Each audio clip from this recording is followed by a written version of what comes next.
Perkenalkan, nama saya Claudia Triasan Sambera, mahasiswi dari Sekolah Tinggi Teologi Murid Kristus, Prodi Pendidikan Agama Kristen.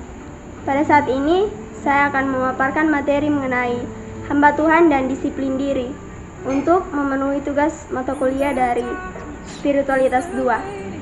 Nah, apa itu disiplin? Disiplin didefinisikan sebagai self-control atau pengendalian diri. Di sini saya menulis to train yourself to do something by controlling your behavior, atau melatih diri Anda untuk melakukan sesuatu dengan mengendalikan perilaku Anda. Nah, pengendalian diri adalah kemampuan seseorang untuk mengendalikan dirinya sendiri secara sadar agar menghasilkan perilaku yang tidak merugikan orang lain sehingga sesuai dengan norma sosial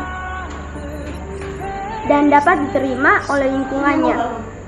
Nah, ada hal yang tidak penting tetapi mendesak. Contohnya, mematikan keran air ketika wadahnya sudah penuh, membeli makanan ringan secara tiba-tiba. Ada juga hal yang tidak penting, tidak mendesak. Contohnya, main game, scroll TikTok.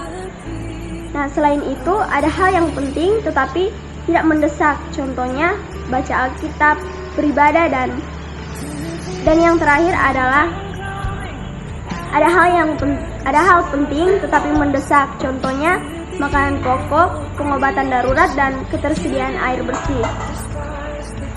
Nah, dasar Alkitab tentang disiplin diri. Yang pertama, kita belajar dari Daniel. Dalam Daniel 6 ayat 14, Daniel selalu disiplin dalam hal berdoa. Ia selalu memiliki jadwal yang tetap dalam berdoa. Nah, yang kedua, kita belajar dari Paulus dalam 1 Korintus 9 ayat 27. Sukses sebagai hamba Tuhan bukan dilihat dari materi, tetapi ketika kita dapat menguasai seluruh diri kita, supaya kita dapat mengakhiri pertandingan dengan baik. Nah, bagaimana? Yaitu dengan mendisiplinkan diri kita. Yang ketiga, kita belajar dari Yesus.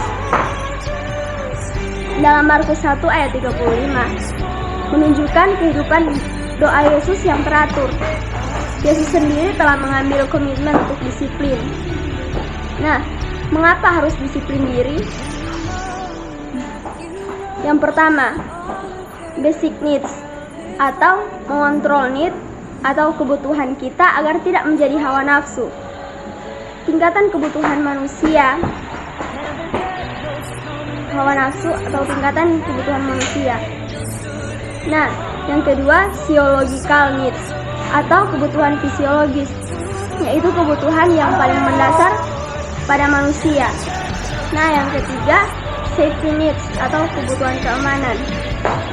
Nah, kebutuhan akan rasa aman seperti keamanan kerja, kesehatan, dan lingkungan yang aman bagi individu. Nah, yang keempat, love belonging atau kebutuhan cinta dan rasa memiliki. Berbicara tentang persahabatan, keintiman, kepercayaan, dan penerimaan, menerima dan memberi kasih sayang dan cinta. Selanjutnya, esteem atau kebutuhan harga diri. Nah, kebutuhan harga diri ini meliputi kepercayaan diri, kekuatan, keyakinan diri, penerimaan pribadi dan sosial, dan rasa hormat dari orang lain. Nah, kebutuhan-kebutuhan ini dipresentasikan sebagai salah satu tahap kunci dalam mencapai kepuasan atau aktualisasi diri. Yang selanjutnya, self actualization atau kebutuhan aktualisasi diri, mewujudkan potensi pribadi, pemenuhan diri, mencari pertumbuhan pribadi, dan pengalaman puncak. Nah, keinginan untuk menjadi segala sesuatu yang mampu dilakukan. Yang kedua, yaitu upgrade potensi menjadi kecakapan. Yang ketiga, kualitas dan stabilitas hidup. Yang keempat, kualitas dan konsistensi pelayanan. Nah, apa yang harus kita disiplinkan? Yang pertama, kebiasaan rohani seperti berdoa, membaca Alkitab, dan beribadah. Yang kedua, kebiasaan produktif seperti menentukan skala prioritas, berolahraga, dan kebiasaan sehat lainnya. Yang ketiga, pengelolaan waktu. Demikian materi yang dapat saya sampaikan. Terima kasih. Tuhan Yesus memberkati.